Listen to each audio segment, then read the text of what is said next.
Hello and welcome to this section. In this section, we will learn about data binding, which is a very, very important section.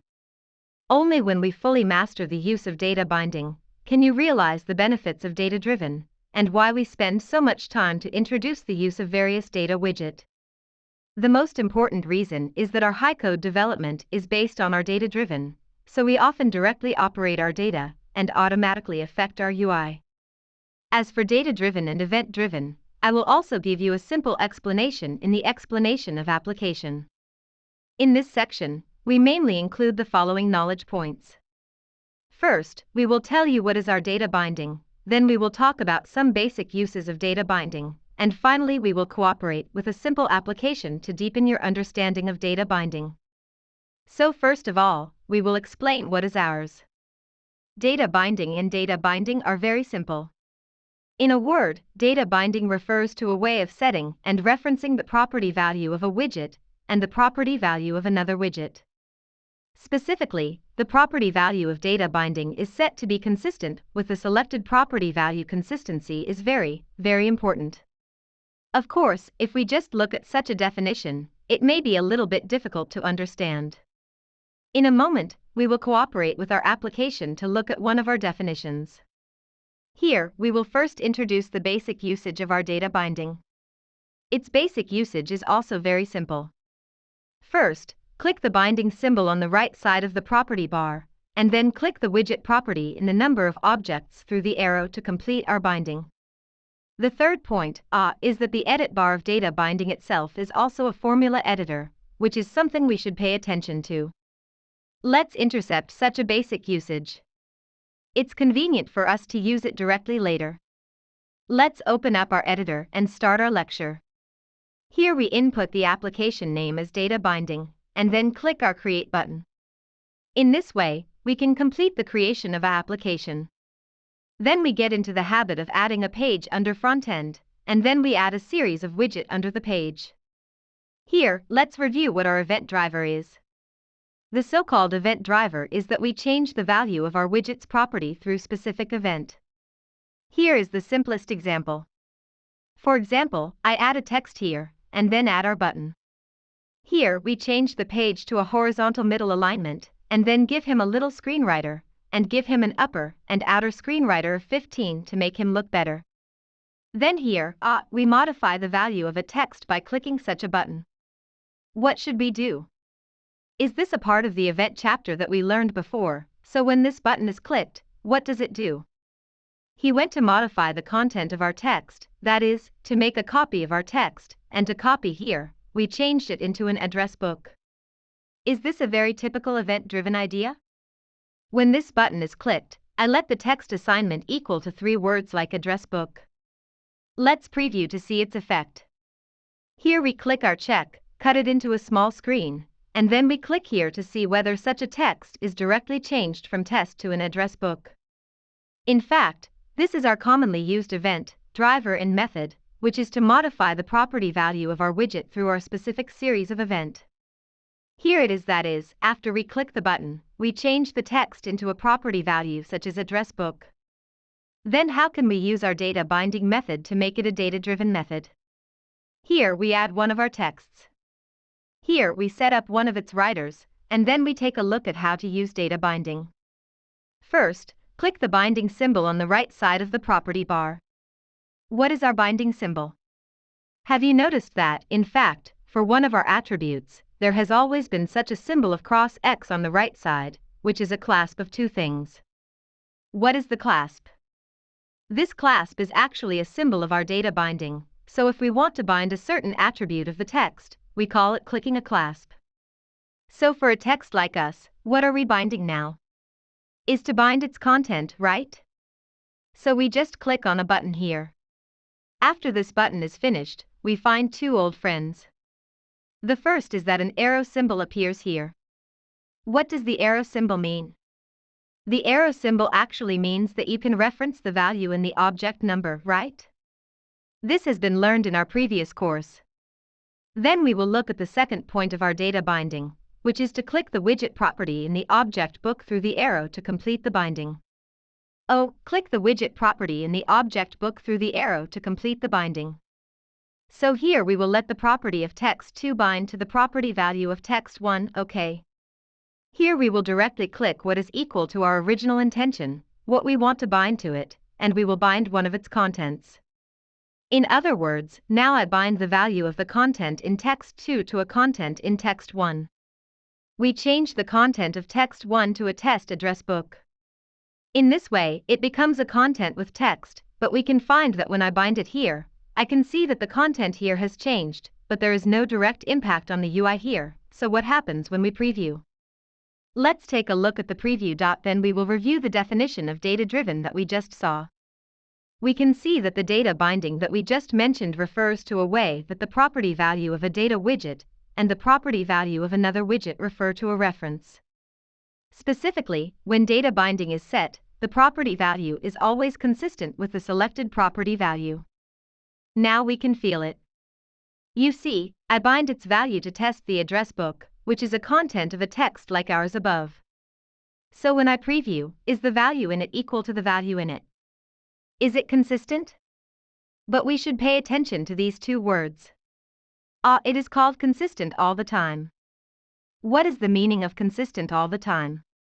Can we understand that if one of our values changes, another value will also change? Let's have a try. For example, here, we can see after clicking here. Did we change the content of the above text to an address book after clicking, but what did we find? Did the content of the following text naturally change to an address book? Why? Here I want to take you to understand why the above content will change. This is because we modify the value of the above text through event and change its content to address book. The reason why the following text will change is because I set the binding here. Since the binding is set, the content equals to we test the address book, so if it meets the content of our data binding, it will always be consistent. Therefore, since you have modified the value above it, since the text2 below it has been bound, a series of changes will take place in its value. Now that we have understood such a little bit, let's do a little more here. For example, I added a numerical variable here. Let's give it an initial value called a 16, and then I add our button. Then when this button is called an operation of adding 1. What do we do after each click? We need a numeric variable like ours to perform a self plus 1 operation. What do I want to do next? I want to make another reference to such a text.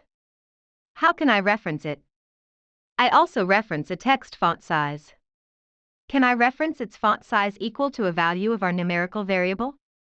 Yes, but we found that he knew what the number was. It was the 26th, right? Then I quote here into a number 16 character. You can see that its text size has not changed immediately. Why? Because the change of data binding in our editor will not take effect immediately, we need to check it in the preview side. So here we have a preview, and we can see whether the following test address book has become very small. Then I look at each time I click +1, and whether the word size has been all the time a change has taken place. Why has it become bigger all the time? At this time, because the value of its data variable changes every time we click on it, it becomes larger. Because we are such a text, the font size it references is equal to the value of our numerical variable, so one of its text will continue to grow, that is to say, as long as we provide you with such a curly bracket in our property, you can bind. But as for what you want to bind, you need to analyze it specifically. For example, you see there is a content called line feed, right? We can see that it can also be bound, but you can see that the line feed methods include line feed by word and line feed by word. At the beginning, you want to bind this content. You don't know whether you should enter line feed by word in Chinese or line feed by word in English. You don't know whether it's right. What's the simplest method? Let's go through an event and look at the content of such an attribute. So here we trigger him through event. When he is clicked, what do we do? Through the debugging records of the application system, we can take a look at one of its property values. For example, for such a text, we can see whether there is a line breaking method called line breaking method down and down. We can take a look at such a line breaking method, and then we can annotate it here. The above is the line breaking method. Let's take a look at text2 first. So far, it is the default a line break means our line break by word. Let's preview. Let's see if this is called normal. So for us, we don't need to enter a line break by word, but a normal. When normal is entered, it will naturally be a line break by word. Let's change another one. For example, there is a button here word wrap. Let's take a look in Vietnam. Let's take a look at this property. What is it called? Break word, right? This is called word wrapping. So in the end, if we finally want to use such a break word, such a line feed, what should we do? We copy such a law enforcement, and then we use one here, because it is text. We can use text variables. What is this called? This is called our line feed method, and then we bind the line feed method of such a text. The binding here is equal to a value of a line feed method here. For example, now we see that such a value is 2, so what do you want to add?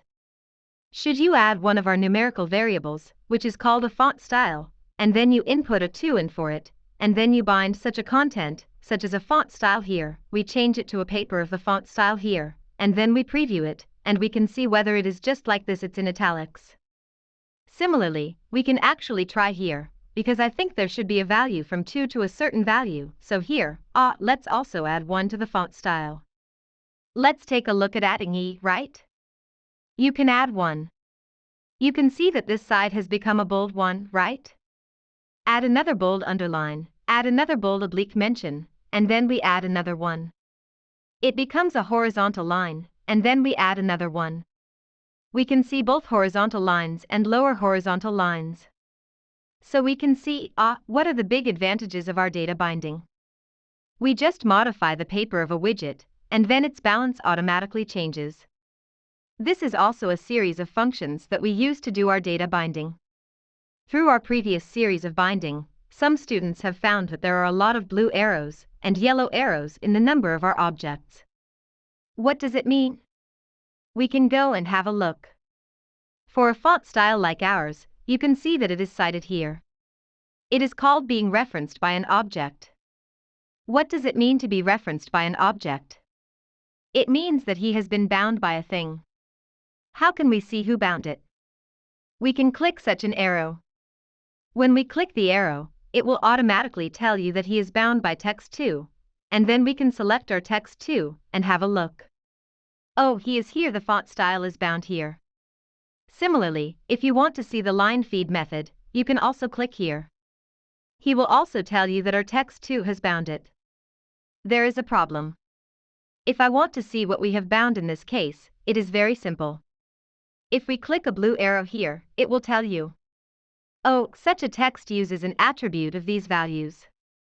It carries out a series of binding here, so here we have blue arrow and yellow arrow, a series of contents used. So in high code, you need to judge whether a widget has been used or not. At least, you need to judge whether it has the following 3 types. The first point is whether he has event, so you should see if there is a series of exclamation marks on his right side, right? Second, has he been quoted by the action? Has it been quoted by the action? Do you think there is a small circle on the right? This means that it is bound by our event. When you click it, we can see what event refers to such a widget. Then the third point is a method of its object reference, which is to see whether the arrow in front of it has been referenced or not through us. So if you look at any widget we add here, for example, if I add another text here, you can see that it is nothing but light. It has neither the reference symbol in front of it nor the event in the back symbols, there is no icon for our event. Therefore, it can be proved that such a widget is not used by anything at all. Generally speaking, if you want to delete a widget, you must ensure that it is not referenced by the object, our event, or added event. In this case, you can delete it at the top level and delete it. Otherwise, you can delete it if you drop any of them, your application may not work properly.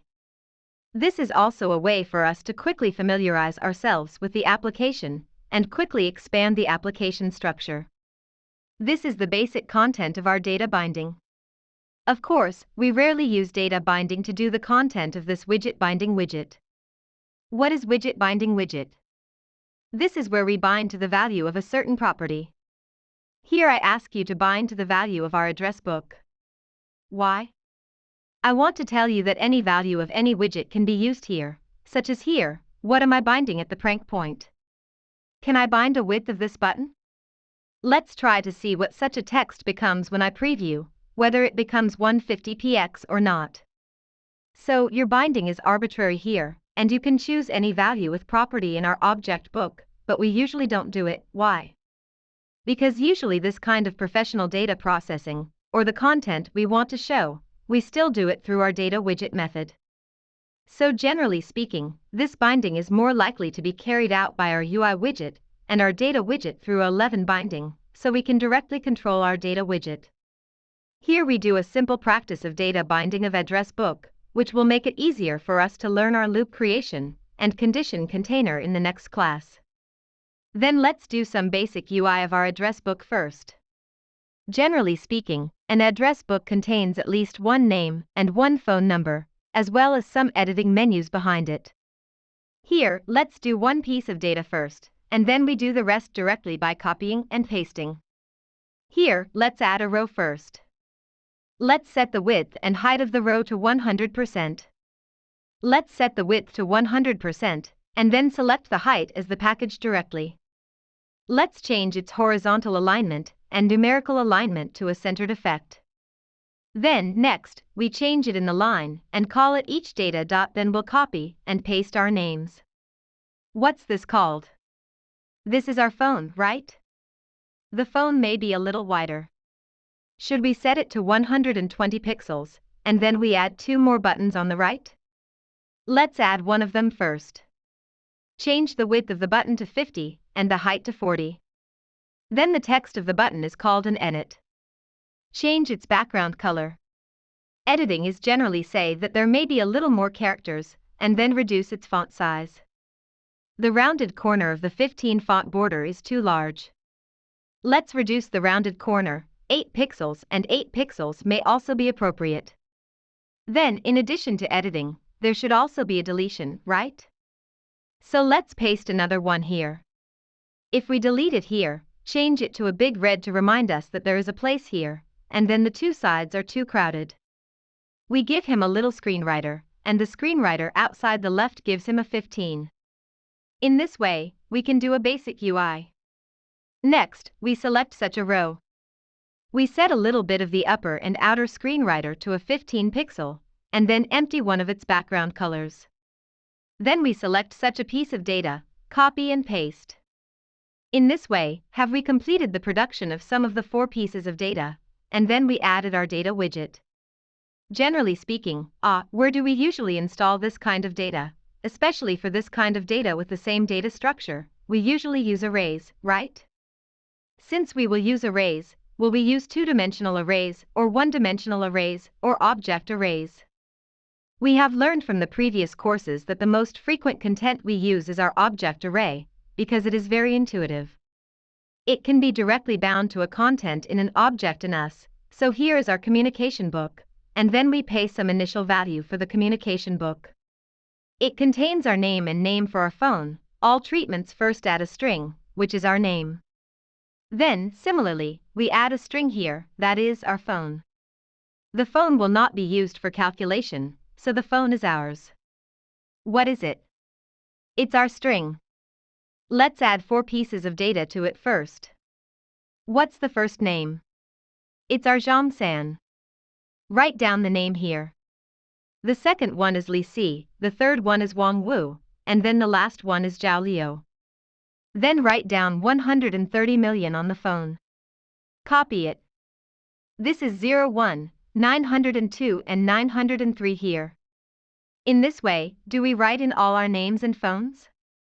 Then what happens to it if I just preview it now? Let's see if the direct preview is such an interface, and if I have finished writing his name and phone number, then we will make a simple data binding, such as what I want to bind his name, whether we exist in the address book, so here we bind it equal to the address book. Do we know what to choose? Is it necessary to select a certain value, and then what is its cross sign?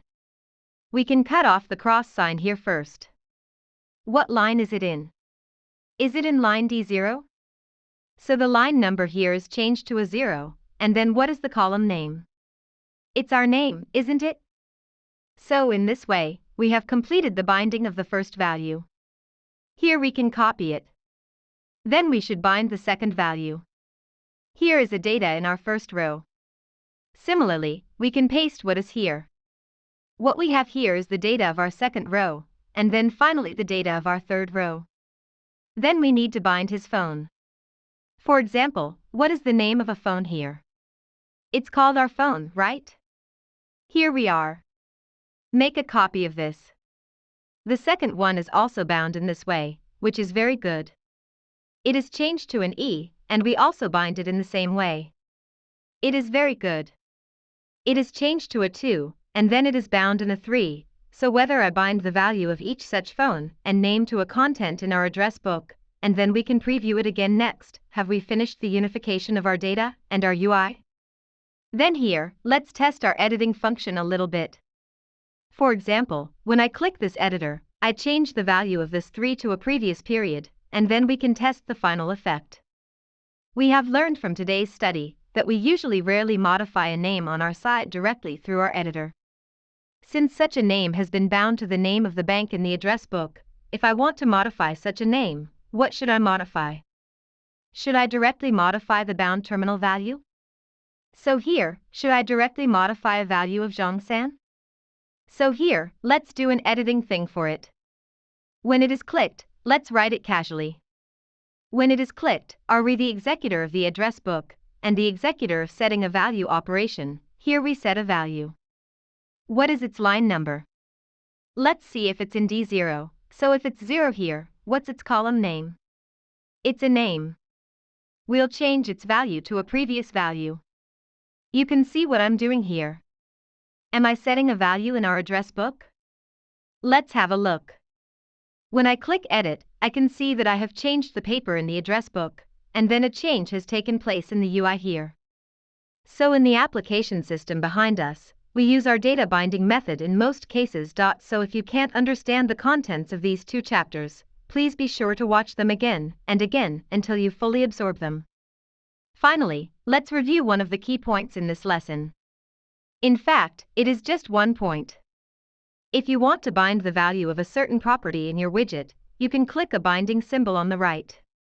When you click it, a symbol of our data binding will appear here, and then you can select the value of any property after you click it. When you select these two values, you will complete a binding, and then a value you want to bind will directly follow the referenced value.